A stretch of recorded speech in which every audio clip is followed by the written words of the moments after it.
Howdy, everyone. We're going to be starting here in a minute. We're just letting all the YouTube notifications go out. Thank you for joining. I hope everyone had an awesome and amazing field day. Well, we had an amazing one. It was pretty fun. What's up, Dawn? Amateur Radio on the air. How are y'all doing?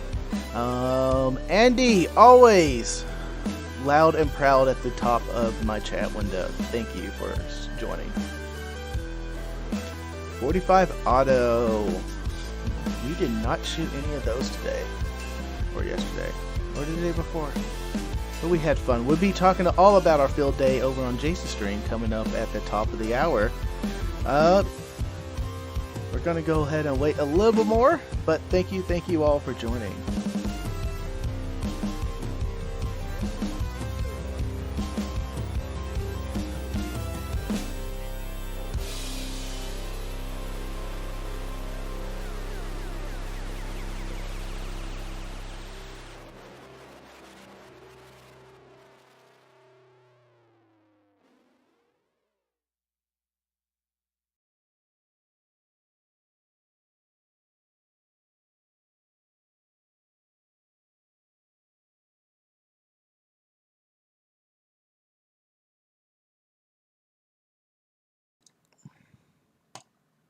Hey, what is going on, y'all beautiful people over there in YouTube land? I just pegged my mic. There we go. I turned it down. What is up, and welcome to Tank Radio. I'm Frank, KG5AHJ, and you know what time it is? It's play that awesome intro video time. Let's do it. Transition.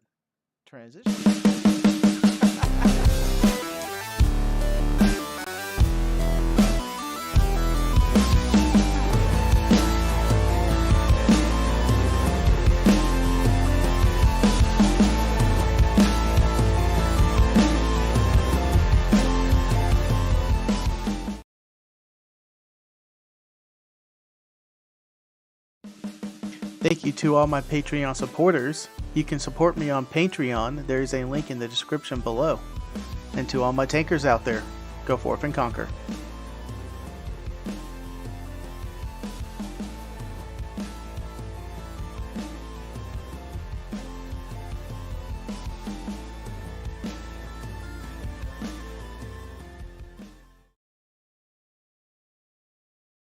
Unmute, there we go. Hey, how is it going, everyone? I am doing great. I hope everyone's doing great. Had a safe and happy field day.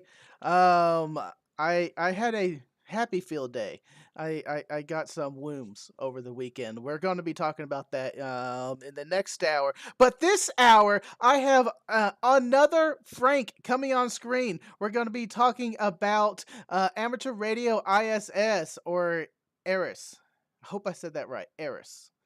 I'm looking forward to learning all about this. But before we get started, thank you to everyone watching. Thank you to all my Patreons who help support me. There's also Buy Me the Beer link right there. You go ahead and purchase me some beer. I think we need to rename that to purchase me some whiskey. Man, I think I did a bottle all this weekend. It was amazing. I shared it with everybody. I love doing that. I also have coins for sale. Go ahead and find that link in the description. These coins are amazing. And last but not least, all my live streams are put out there for free in the YouTube land, and also in audio, any audio podcaster that you have, you can go ahead and download and listen to the audio. With that being said, we are going to bring my special guest on. How's it going, Frank? How are you doing? Good to see you. Did you were telling me pre-stream that you didn't do too much during field day, but you got to do something special in your front yard. Can you tell us a little bit about that real fast? Oh, sure. Yeah. My field day was listening to space stations. So I took my Aero antenna outside and radios, and 4 o'clock in the morning. What else? This is field day. Mm-hmm. So 4 o'clock in the morning, got outside, listening Sure. to Shel Lindgren talking to all kinds of people all across the United States as he's going on our ARISS voice repeater, and actually trying to work them too, Oh, but that's wasn't successful. uh-huh. But the cool thing about it all was that at 4 in the morning, it's getting close to sunlight, so I had a real easy way to track the space station because I could see it coming overhead.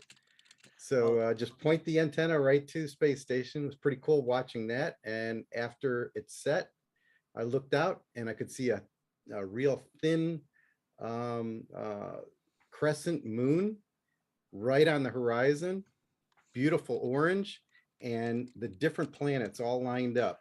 oh, It that's was a really amazing. cool view this morning. Oh, that's pretty So cool.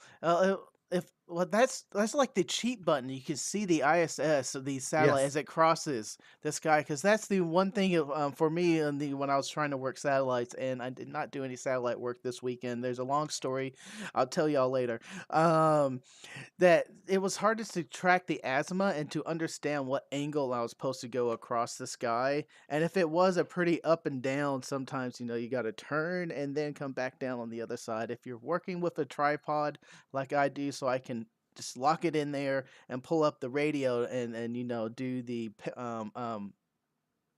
adjustments for Doppler effect. Hmm. It's just a little too much, but I was getting the hang of it by the end. I was hearing Yeah. satellites pretty regularly. I just couldn't get a good contact.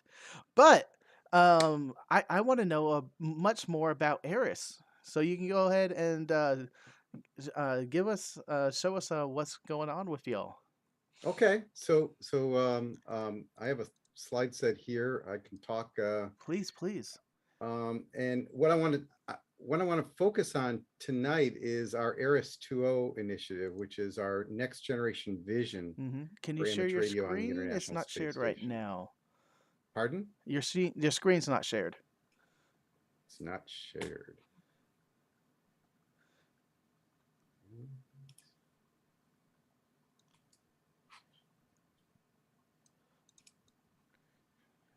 Okay, give me a minute. Yep, that's fine.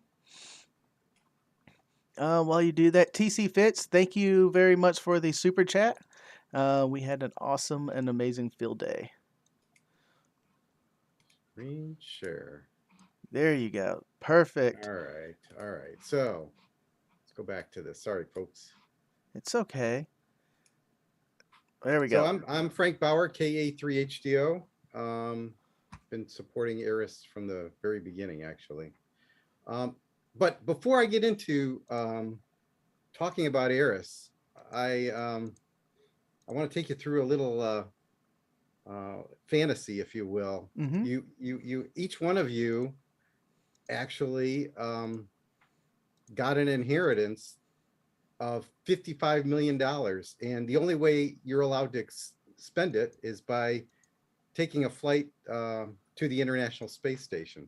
So you get on one of the Dragons or soon to be Starliner vehicles, and you launch up. And the first day, you're getting used to what it's like to be in, microgravity and the beautiful sights outside. And then this object starts appearing, the space station starts appearing, and it gets to where it is right where you can see here, a football field size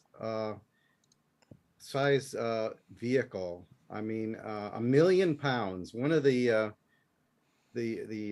hardest and most exquisite um, systems that anybody in the world has ever envisioned and actually created. And so you're coming up for docking on International Space Station right here. You're coming up on the Russian segment side. Once you get on board, you look outside the window, and there's a a vehicle coming up with cargo on board. And if you look on the edge here, you can see this antenna. Well, that's one of our antennas, the ARISS antenna on the service module. And so, you're on board, and the crew welcomes you, brings you over to radio, and hands you the mic. And this is basically the ultimate de-expedition. How cool would that be to be up on space station and be able to work people all around the world? Every 90 minutes, you're working all around the world and talking to people in any country you want, even Antarctica. We've done them contacts. I just wanted to take you on this little fantasy trip and say that well, maybe in a few more years it'll be less than $55 million, and I would maybe do it in a heartbeat. yeah, and maybe you'll get an inheritance, and there's that qualifier on that inheritance to spend it on going to space station. Wouldn't that be cool? Amazing.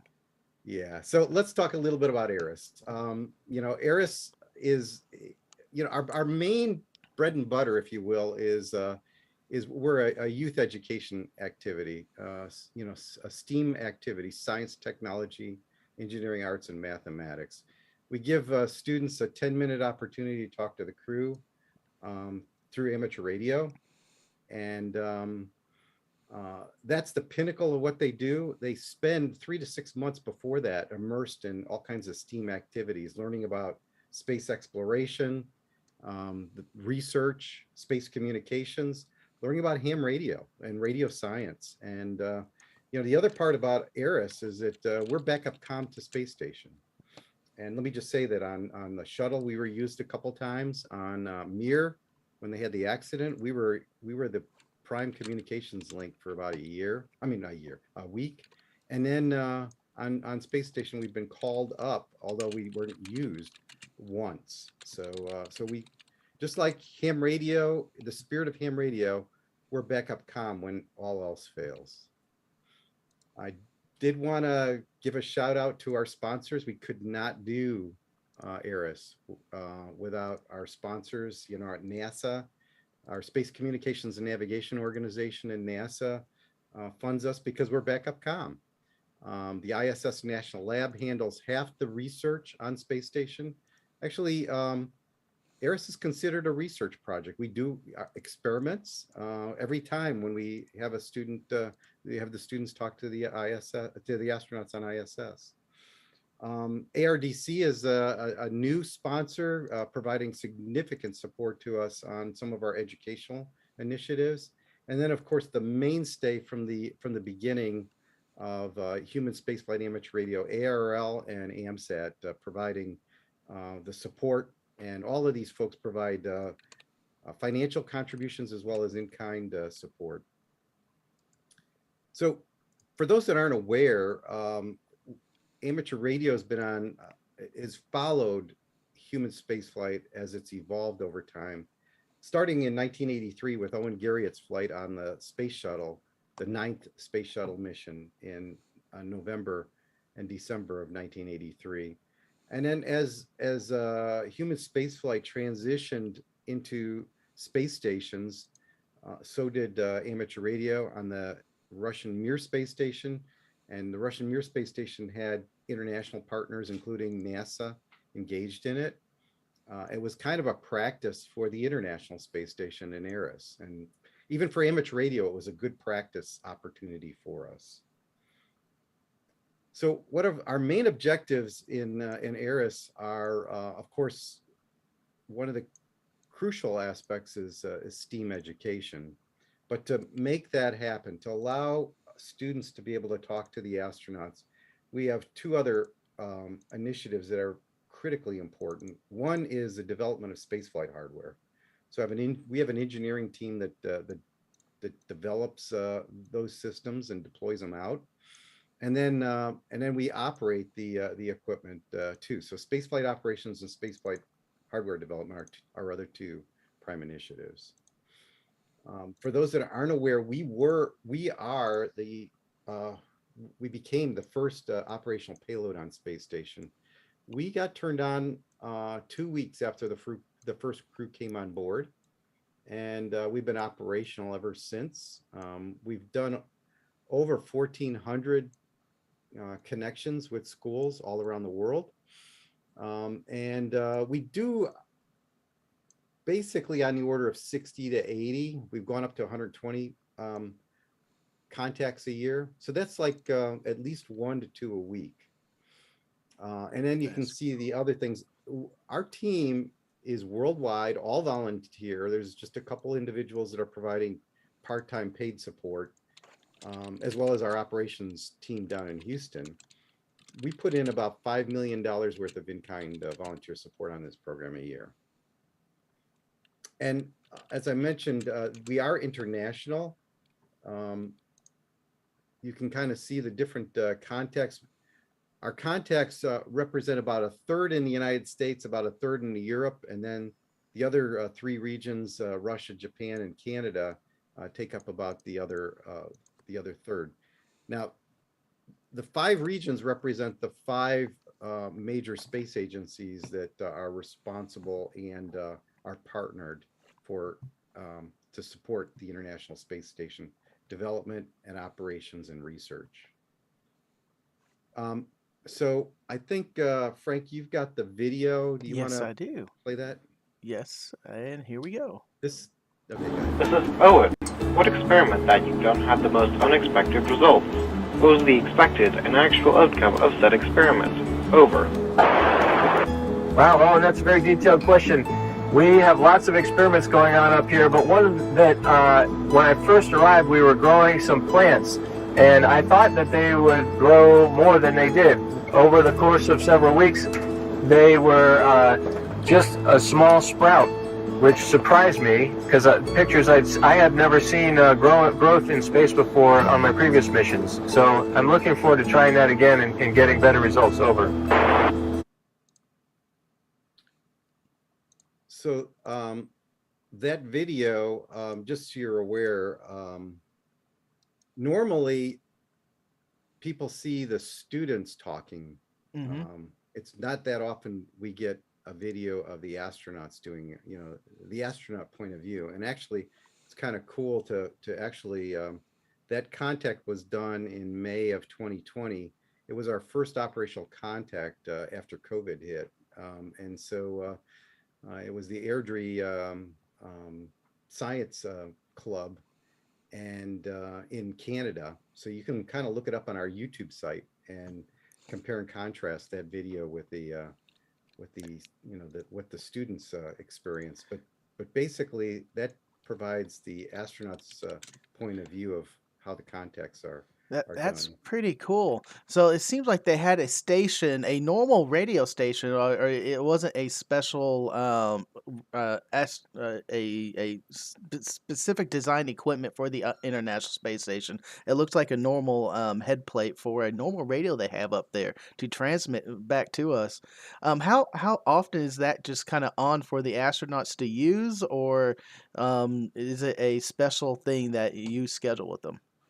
Okay, so let me start with the equipment. Yeah, the Yeah, yeah. equipment does look just like what's on the ground, but it has been specially reconfigured Uh-huh. to support operations in space. And the Kenwood radio that you saw there, it's a D710 radio.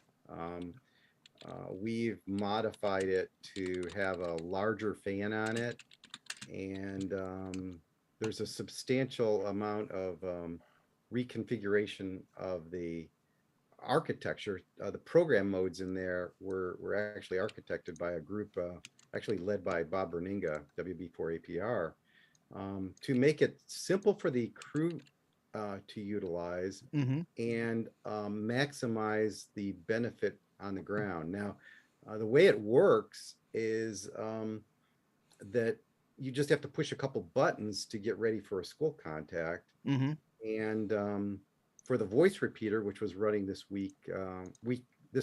past week, as well as over field day, Shel Lindgren, all he has to do is pick up the microphone and break into the voice repeater and talk to people on the ground. So it's very simple. Oh, that's We, cool. yeah, we try to make it simple because the crew doesn't have a whole lot of time. Mm-hmm. And frankly, they've been very busy with a lot of research the past few years. And we're just so indebted to Shel for stepping up and actually starting to utilize the radio, because we haven't had a crew member utilize the radio on space station except for school contacts in a few years. So this is a big deal. Mm-hmm. So take advantage of it while Shel's up there. Any other questions, Frank? Yes, we had one question real fast here. Don N5SKT asked, does the ARISS have facility or sorry, you got to read it first here. Does the ARISS have to follow international law, like not transmitting over the EU and etc.? Okay, so it is an international facility. It's also a spacecraft. So some of the rules are a little different. They're pretty much the same, but they're a little different. I mean, one of Mm-hmm. the things people get, the whole thing, you're really on, it's not a requirement to give a call sign for a satellite. So, but the crew members many times do that. Sometimes they run out of, the contact goes LOS, loss of signal, Mm-hmm. before they're able to do that. But it's not required. So for the most part, and no, it doesn't matter. The whole aspect of what region you're in.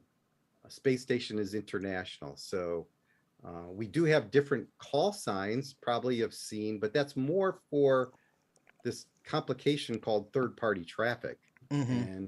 and the fact that we use, and I'll get into this in a couple of minutes. We use ground stations around the world, and to make sure we are legal on the ground associated with that. So, but no, our systems are international. Any crew member on board can pick up the microphone as long as they're licensed. Mm-hmm. I can pick up the microphone and talk, and I'll talk.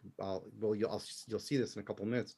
But we have 2 radio stations on board, so you'll see that in just a couple of minutes. I'll hold off on that. Sounds good. Okay, so we are significantly expanding. Here's some new phrases and names out there. Our sponsors have expanded. I mentioned ARDC, and our structure. 2 years ago, ARISS became an entity, at least in the United States, called ARISS USA. Now we're a nonprofit charitable organization. Now we're also ARL Foundation is providing some support to us on some education projects, just like the RDC is. I mentioned ARISS 2.0. There's a lot of things there, and we'll get into the beyond ISS, education, engineering, operations, and let me just say, from an experimentation perspective, ham radio operators have kind of been instrumental in understanding the ionosphere, because we need to be able to talk on the radio on HF. We'd like to do some experimentation. We've been talking about that more recently, about doing some experimentation within the ionosphere, because the space station is inside the ionosphere. Hmm. So that's another thing we're looking at. And I'll talk about a number of these things in a couple minutes here with the next couple charts. So let's talk about our on-orbit capabilities. Over time, we have been in 3 different modules, starting in the FGB, and then we moved into the service module and Columbus module. So our 2 radio stations are in Columbus and in the service module on opposite sides of space station, which is good from a geometric diversity perspective and module diversity perspective, because of emergency comm. We were in the FGB in the very beginning. That's shut down. That was a very limited capability, but we've put our own antennas up on the service module, our own antennas up on the Columbus module. We are totally, except for power, we're totally independent of the communication systems that NASA and the other space agencies have incorporated on space station. Mm-hmm. And that's a good thing, because as you know, that's what we do on field day. We have totally independent systems to support emergency communications. Our capabilities are on the left, VHF, UHF, two-way voice in both the service module and in Columbus. And many of you that are listening probably have seen our slow scan television downlinks. We did for a while have a ham video downlink. That system had a problem, and it was fixed most recently. We're trying to get it launched again in the near future. And then of course we got the digital comm capabilities, primarily APRS, and the picture on the right kind of shows a system that actually ARL Foundation is helping us with, helping us fund, and that's doing remote robot commanding. In other words, Oh, telerobotics, and doing it through, the ultimate is doing it through space station as a repeater. so We'll talk about. is the space station acting like a receiver for APRS, or is it also trying to transmit its location? It's not transmitting its location. It's just digipeating the APRS signals through Okay. it. Okay. Okay. And yet for the general public, I say that it's kind of like a instant messenger or Twitter type of message that goes out so that people can see that. We also use it for telemetry. Mm-hmm. And you'll be hearing more about that in a couple slides too. So our operations for school contacts include our worldwide ground stations that we use for some of the schools, and then other schools we do direct contacts. In other words, our team hauls in a full redundant set of amateur radio hardware at the school and allows the students to talk directly through that radio and the antennas. There are times when we need to do this telebridge capability, and this is we've modified this a little bit, but this is basically the way it works. Is it we have the ground stations that you saw. One of them would be used for the contact for the 10-minute opportunity, and the space station would link up with that telebridge station, and then either through Verizon or some internet bridge, audio visual bridge, we'd connect up the students. Now, we normally used to do telebridges with all the students, all the teachers in the school. Oh, But during wow. COVID, there were times when the students were in their homes. And actually that contact you heard, each one of those students were in their home at the time because of it was right in the beginning of the pandemic. So we can do it either way. And we have audiences like you have here today with YouTube or Zoom or whatever. And so we can do this a lot of different ways. We've actually got a contact coming up with the Challenger centers where we're going to have 7 of them linked up in a multi-point telebridge. Ooh. So some of the STEM and STEAM education activities we do, I mentioned we spend 3 to 6 months before the contact actually getting students prepared, doing radio, getting them on the air, if you will, learning about space exploration, doing artwork and understanding physics. The picture on the right is our director of education, actually, Kathy Lamont, actually with an arrow antenna showing the students satellite communications and teaching them about satellite orbits. And then another thing we've been doing is also participating in some balloon launches. Joanne Michael in that one picture there has been basically spearheading this activity for us. As several of you probably know, you can fly a little APRS transmitter on these and track the balloon as it goes around the world. And so it's kind of a cool thing to leading up to a school contact. Students get to learn about APRS. They get to learn about ballooning and things like that. So it's the step before, because it's in ballooning, before you get to space station, if you will. Mm-hmm. So I'll spend a couple minutes on the our ARISS 2.0, our next generation vision for our program. And what this is it is to provide inspiring, engaging, and educational activities for students as well as lifelong learners. Now, who's a lifelong learner? Well, ham radio operators are lifelong learners. How many different modes of operation have we learned over the years? How many different things have we done, both from an electronics and computer and things. So what we're trying to do is to develop more extensive educational outcomes for all, making it available 24/7, to extend beyond the International Space Station, because you know I started this talk with this fantasy, but fantasy is becoming reality. And what I mean by that is private astronauts are now starting to fly to space station, and commercial space stations are on the horizon. And Axiom's one of the first to do that.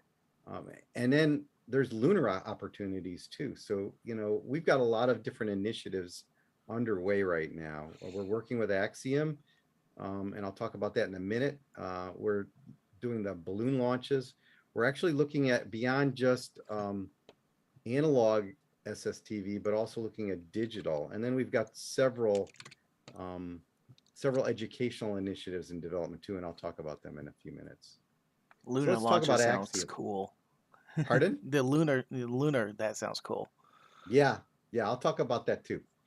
So why are we partnering with Axiom? They're the first company to fly a completely private astronaut mission to space station.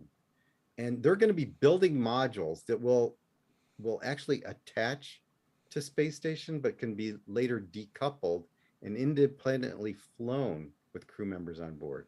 So in other words, their own space station.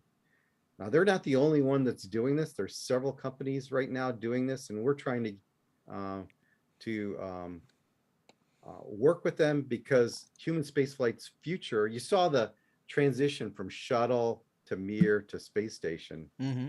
Well, the International Space Station will be up there at least till 2031, but we need to be prepared for the future of low Earth orbit missions, and the future is our commercial space stations. So we back in April, Axiom flew their first mission to this International Space Station. There were 4 people on board. 2 of them got licensed, and actually made 6 contacts as part of that. One was like a 10-day mission. Actually, it lasted longer than that, but that was the intent. They actually needed to stay up longer because of some weather concerns, which they weren't complaining about, because they got No. more opportunity to be on space station. Uh-huh. It's like the dream extends. Yeah. Oh no. Yeah, life is tough, right? Mm-hmm. That's what I was thinking too. So some of our educational initiatives we've got underway, starting with the ARDC project. They gave us a very generous grant, 5-year activity to substantially improve our STEAM education with a set of kits that we're developing that will teach students about electronics. Actually will allow students to play with a Raspberry Pi that has the RTL SDL Mm-hmm. SDR dongle in it, Mm-hmm. and learn all about what we do as a ham radio operators. Learn about electronics, learn about wave propagation. We have slinkies, long and short slinkies, and so it's a really cool set of hardware that we're going to be providing to schools. And what we're going to do is, you can't just throw this over the fence and give it to a teacher. And that was the other part of this, is that ARDC's funding is to teach the teacher. So we're going to have opportunities where we bring them in workshops. They learn about this system. They learn about ham radio. They get on the air, and then they're energized to get their students involved in the radio technology, and then ultimately get to do an ARISS contact. And we're going to be distributing about 50 to 80 of these a year. So it's really trying to get our youth into amateur radio. The other aspect, which is an augmentation to what we're doing with the ARDC activities, called STAR, or Space Telerobotics Using Amateur Radio. This is an activity that Keith Pugh is one of our W3 W5IU was a very great supporter volunteer of our team, and very much into education. And what we're going to do is allow students to actually uh, take these little robot cars and through radio um, actually command these cars through a closed course, starting in the same room as their mission control console that will actually uh, run the cars. And this is based on telerobotics, similar to what uh, NASA does on Mars with the Mars rovers, or Mm-hmm. what others have done on the lunar surface with rovers. And so the idea is to get them, get them involved in the ARDC project, learn about radio technology, then get them working with these robots, starting in one room, and then putting the robot in another room and try to watch it with cameras and go through this close course. Will And that then go is ahead. that live commands? Are you like they're picking up a game controller and sending it, or is it gonna be like you said, like running a robot on Mars? You need to think out what steps you need to do beforehand, and like a program, tell it to go forward, now go left, and now go right. And you can do both, and that's the idea. Oh. So we want to give them options to utilize this in different ways.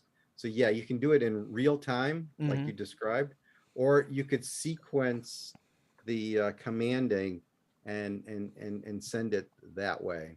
And we're also going to put in some delays to Mm-hmm. make it harder for them. Ooh, that's a good thought. Little challenges here and there, like real Mars or real lunar, Mm-hmm. so it'll be an interesting thing. We've actually got for these two projects, we've got three summer interns working on them, two university and one high school student that are working on these things as we speak. So pretty That, cool. that's awesome.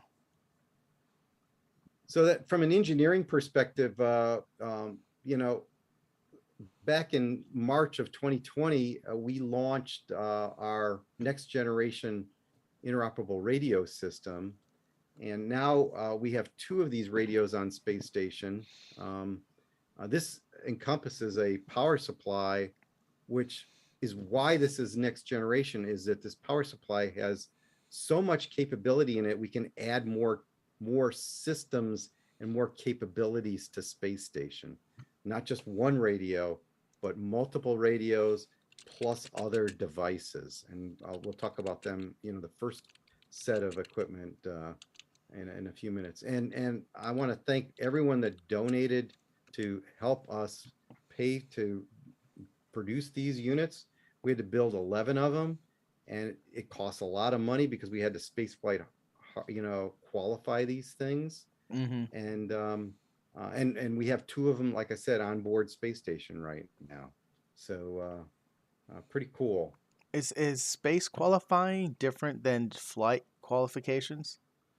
Yes. So, for aircraft, you have a set of rules, but in spacecraft, you're in microgravity, Mm-hmm. and you have to worry about that. And we want to fly these things for a long time. So we really need to make it redundant, multiple capabilities embedded in it in case something fails.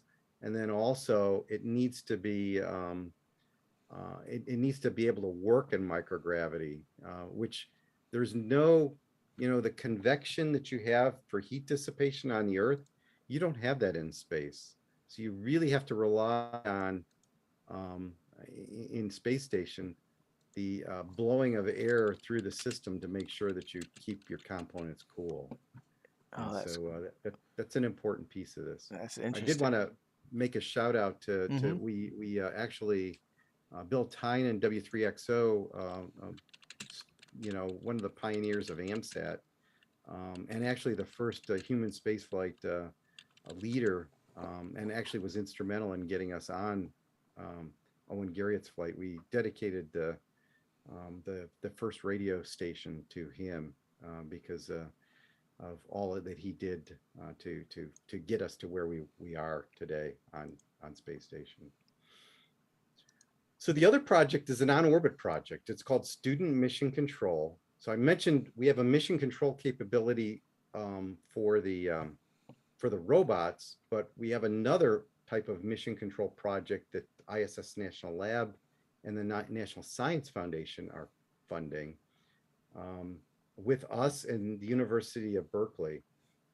And basically what we're doing is we're developing a student mission control capability to allow students to actually get data from space station and to play around with it. Now, you know, getting data from getting telemetry by itself can be boring, if you will. And I'll say that as an aerospace engineer, unless there's a story that goes around it. And so Berkeley is working on some really creative, engaging story themes that we can use to inspire students to actually mine the data we're going to get and research and manipulate the data to understand what's happening on space station.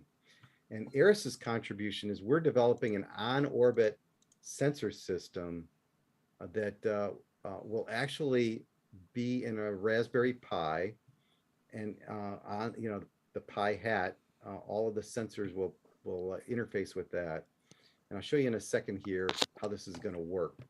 So basically, all of the sensors, and these are going to be onboard space station. They're going to be right in, on our radio system, if you will. And we're going to get those and feed them through our Kenwood D700 radio, send them down through telemetry to anybody that is in the flight path of space station. So that could be schools with our radio kits. That could be our ground stations. That could be SatNog stations. That could be you, any one of you out there that might have a radio station. And then using crowdsourcing, we're going to bring all that data into our cloud server and then make it available to the students. And so really cool. Anybody will be able to look at the data and play around with it. We've got lots of, as you can see, lots of different sensors we've been talking about, and here's more detail on how this would work. On orbit temperature, pressure, humidity, and all kinds of other aspects. Oh, that's cool. And so what we're doing is right now the concept, and it's going from concept to actually development now, is a cube or a device that can fit on our power supply and sit next to the radio, get the data, and then bring it down for the students and anyone else, any hams that want to look at the data and process it. And we're going to have these specific stories, like understanding solar rays and what's happening on space station as you go from light to dark and dark to light and things like that. And then other things. I mean, several months ago, the space station had this very big attitude maneuver, and getting the students to understand what happened there is an interesting story, and they'll get the data and be able to research it. Do y'all have that data for the attitude maneuver? It is available. Yeah, we're trying to make sure that that's part of this system that we're developing right now. Mm-hmm.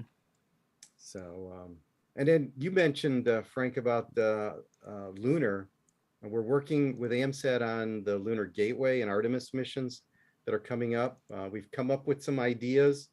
We're still working with NASA and the other space agencies on these ideas to try to get this flown.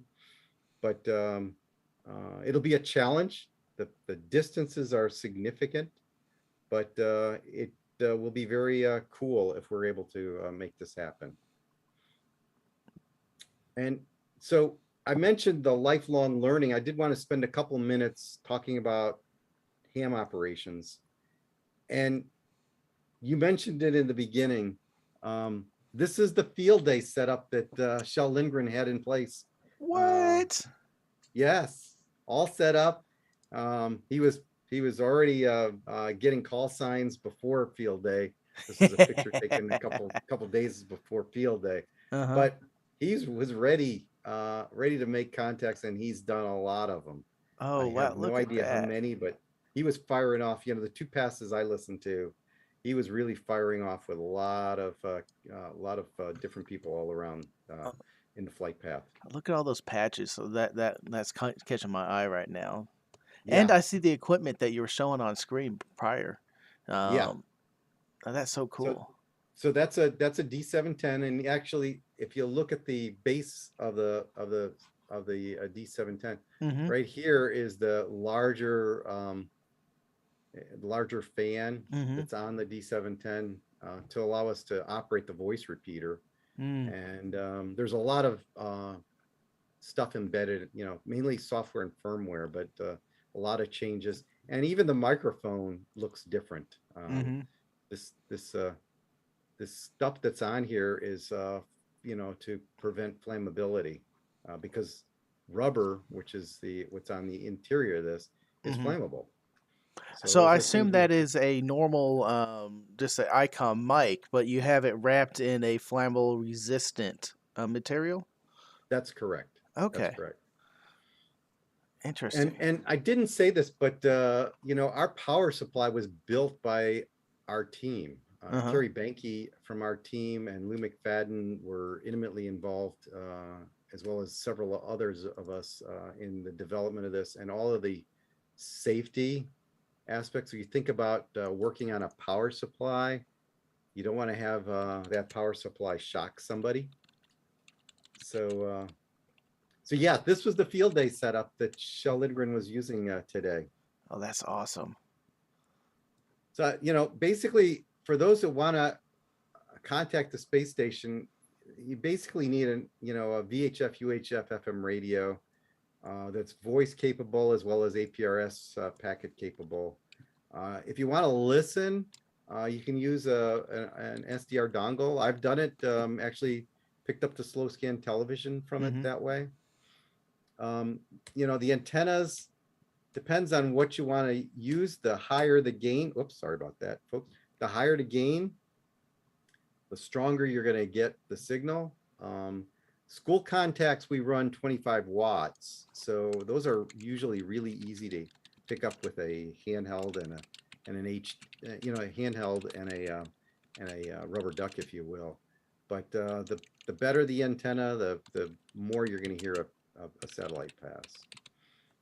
And then our frequencies are on our ARISS website, but these are the voice repeater is a VHF UHF capability. Downlink is on UHF, and uplink is on VHF with a PL tone on it. Mm-hmm. Pretty much our our school contacts and our SSTV is on 145.80, and then packet is on the worldwide satellite simplex frequency that Bob Berninga was able to coordinate, which is 145.825. So So that SSTV is always going. It's no, always. SSTV is not always going. Oh. We would like that. That's part of what we want to do as part of ARISS 2.0 is to make SSTV more usable. In Mm-hmm. other words, more often. We do it about 4 times a year for about a week. The thing that's operational all the time right now is either the voice repeater or packet. We're trying to work with our Russian colleagues to get packet on the Russian radio. I mean, it's the same radio system, but the radio that's in the service module and the voice repeater in the Columbus module. So we can run both voice repeater and packet at the same time. That's our intent. Mm-hmm. We're not there yet, but we're getting there. Awesome. Awesome. Okay. Mm-hmm. And then, if you want to find out whether the radios you mentioned, are we running SoScan, or is the radio, what radios are operational? Sometimes the radios are off during certain events, like when they do a spacewalk. Mm-hmm. So going to the ARISS website, checking out the configuration. In this case, it shows that the that the Columbus module is configured, and the current mode is packet operations. So then when we were planning on switching over to voice repeater at the time. So and then the other thing is there are several services on the AMSAT website if you want to operate and work space station, including the op status page, which covers all satellites, including ISS, both our FM capability as well as our APRS capability. Both of those great websites. I use that status one all the time when I'm starting to try to plan out what satellites are up and operational. And I check it kind of frequently for the ISS status. It's a really good resource. AMSAT's Hmm. got this. They also have this really cool resource, which is you can put your grid square in, or you can put your latitude and longitude in and find out what passes. I used this morning as an example to check the passes. I could have had an orbit program running, which I actually do, but this provides the azimuth and elevations of each one of the passes. So that's a great thing to have too. And then there's a lot of tracking programs out there. You can use web-based system like Heavens Above. Hmm. There's web and tablet systems out there available, and then lots of different tracking programs. AMSAT has a few of them for donations, as well as there's some free ones out there, and they're available for the Mac, I'm sorry, the Apple computers, the PC computers, as well as Linux. So what I want to say is that to realize this vision, we do need help. Yes. I did want to put a plug in for that.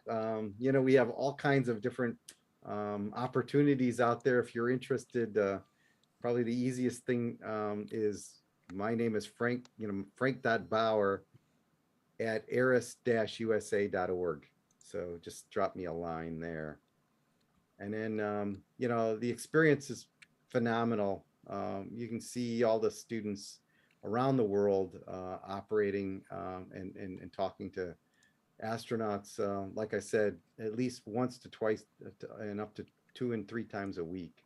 Hmm. So with that, I'm pretty much open to questions. Awesome. Well, thank you for that presentation. That was amazing. I really learned a lot. So I got some questions in the chat during the presentation here, mostly from our friend Don, but that's okay. He had a couple of good ones. Um, let's see here. Well, here's the first one from me. What is your preferred antenna and radio for making ISS contacts? Oh boy. Um, you can go see, it depends on what you're trying to do. Uh-huh. Like this morning, I just had I brought a radio outside, put it on a clipboard and an arrow. If you're fixed based, if you've got of course, the higher gain antenna you have, the better, you're going to be able to hear the ISS. Mm-hmm. If you have an ASL rotator, that's fantastic too. If you have it on a tower that's high up, that's even better. So, it's all a function of what you can afford, what you want. I mean, frankly, you can hear, as I said, you can hear space station with an HT. Let me just say that the ARISS website does have on it every school contact we do. It's on the website, and you can go there and bring it up and find out when it's going to happen, the questions the students are going to ask, and then also there's a live stream. So one thing I've done is I've run the live stream on my phone, and I've got my HT, and I can actually hear, because there's a 30-minute delay. I Yeah. can actually hear live the contact, and with my HT and just a simple rubber duck antenna. sometimes I can hear the whole I thing. Sometimes I just hear a few I'm not questions. that talented yet with just the rubber duck. I know a couple of YouTubers out there that made a rubber duck contact. I was like, I am so jealous of y'all. Another one here from Don here. Can the mid altitude balloons use APRS via the ARISS to forward APRS telemetry? So that's something that's an interesting thing because what you could do is actually over the oceans where there aren't, the way to be able to pick up the APRS signal. When space station comes overhead, you could actually relay Mm-hmm. the connection. That needs to be developed by somebody. So that isn't available right now. But what we try to do is, with the balloons, you can actually just get on the internet and track the balloon. And it's a good way to teach students that there's this thing called APRS and radio that allows you to get the data from the balloon to a ground station, which then puts it out on the internet for everyone to see. And so that's the way it's done right now. That's pretty cool. Every website you mentioned on streams, I tried to get it in the chat, and also it's going to be in the link description. Do you have where can people find you or Iris if they want to look up more information, get involved, or help to contribute? Okay, so those are all good questions. So we have two websites, Mm-hmm. very simple. ARISS, ARISS.org Mm-hmm. is our international website. We also have an ARISS-USA.org, which is more for our entity. Both of those, though, have the main information, which is um, the news section. The news tab will show when the school contacts are. There's a general ops tab, if you will, that will provide all that other information that I showed. Um, Relative to supporting ARISS, yes, we're always need donations to make these things happen. We've got a lot of projects going on. The two things we need are, uh, well, there's three things: time, talent, and treasure. The way I like to put it. The treasure is donations. We need donations, and if you go to the ARISS website, there is a donate button on there, and we would appreciate anybody that is willing to provide a donation to ARISS, however large or small. Every bit of it goes to doing this. The time and talent is the volunteers, and so that's the help wanted sign that I had there. If people are interested in working with us, let us know, and then we can kind of get you involved in something that is your passion. You know, when it comes to amateur radio or volunteerism, you have to follow your passion. Awesome. Well, thank you very much. Oops, wrong transition. Thank you for very much for coming in and giving us this presentation. I learned a lot. I hope everyone out there in the YouTube land did too. Please visit the websites to find out more information. And thank you for joining me tonight here, Frank. Uh, Thank you, Frank. Appreciate the opportunity. Good luck, everybody. Please think about getting on the air right now. Shel Lindgren is actually talking to folks on the ground. So this is a once in a lifetime opportunity. Do your best, get as best of a station to actually communicate with the space station. And he's on the voice repeater. So get your system configured for voice repeater operations, Mm-hmm. and good luck. If anything, just hearing him talk is cool enough, in my opinion. But I, the I, coolest thing is actually making a contact. I agree wholeheartedly. Thank you again, and I am going to transition to myself. Here we go. Thank you to everyone who's joined me tonight. This was amazing. Don't forget to go and visit Ham Radio 2.0 stream. It's right after this. We're going to be talking about Field Day. I have coins and other things. You heard me already say this, but to everyone out there, Go forth and conquer. Credits. Thank you to all my Patreon supporters. You can support me on Patreon. There is a link in the description below. And to all my tankers out there, go forth and conquer.